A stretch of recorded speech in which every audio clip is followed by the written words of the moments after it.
झारखंडी बाबा दयालु होवे सबके कष्ट और सबके कष्ट हरे ले।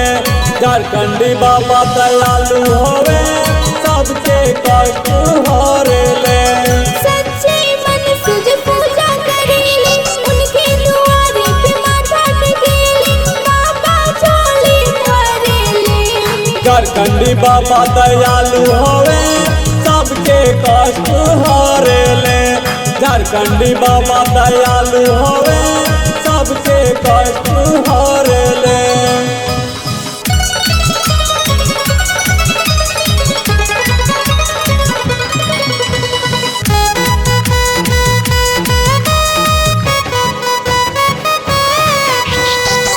सुल्तानगंज से जला उठा के बाबा दुआरिया बता।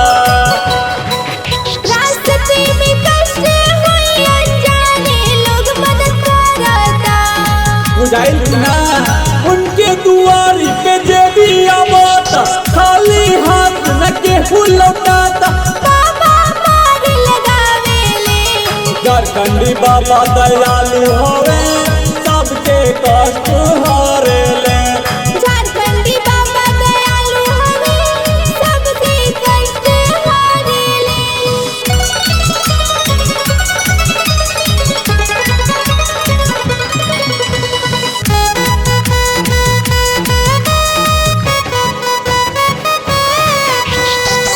पौआ में छाला पड़ जाई डेग नहीं रुकेला।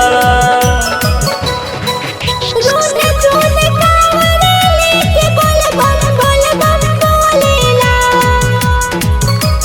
पुन्ना बिहार अंशु दीवार खुल दी हवा बापुर के बारी। जलवा जाके चढ़ाईले। झारखंडी बाबा दयालु होवे सबके कष्ट हरे ले।